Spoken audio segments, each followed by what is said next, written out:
அதே கடாயில் oil add பண்ணிக்கலாம். ஆயில் நல்லா சூடானதுக்கப்புறமா பட்டை, கிராம்பு, ஏலக்காய் இப்போ இதெல்லாம் நல்லா பொரிஞ்சதுக்கப்புறமா ஒரு 3லேருந்து 4 முந்திரியை ஆட் பண்ணிக்கலாம். இப்போ இது எல்லாமே நல்லா ஃப்ரை ஆகட்டும்.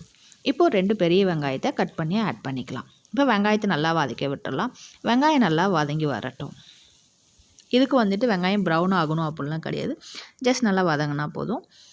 இப்போ வந்துட்டு ஒரு கொத்து கருவேப்பிலை ஆட் பண்ணிக்கலாம். 2 பச்சை மிளகாய் நீங்கள் உங்கள் காரத்துக்கு ஏற்ப நீங்கள் ஆட் பண்ணிக்கோங்க. இப்போ இது எல்லாத்தையுமே நல்லா வதக்கி விட்டுடலாம். 1 ஸ்பூன் இஞ்சி பூண்டு விழுது ஆட் பண்ணிக்கலாம். இப்போ இதோட பச்சை ஸ்மெல் போகிற வரைக்கும் நல்லா வதக்கி விட்டுடலாம். நெக்ஸ்ட்டு பார்த்தீங்கன்னா 2 தக்காளி, பெரிய சைஸ் தக்காளியாக 2 தக்காளியை ஆட் பண்ணிக்கலாம். தக்காளி ஆட் பண்ணிவிட்டு கூடவே உப்பு ஆட் பண்ணிக்கலாம், தக்காளி நல்லா வதங்கிறதுக்காக. இப்போ இது எல்லாத்தையும் நல்லா வதக்கி விட்டுடலாம். இப்போ ஒரு சிலர்லாம் பார்த்தீங்கன்னா வெறுமனே உப்புமா மாதிரி செஞ்சு கொடுத்தோம் அப்படின்னா லைக் பண்ண மாட்டாங்க. இப்போ என் பையன்லாம் வந்துட்டு பார்த்திங்கன்னா இந்த மாதிரி பிரியாணி டைப்பில் செஞ்சு கொடுத்தோம்னா ஃபுல்லாக சாப்பிட்ருவார்.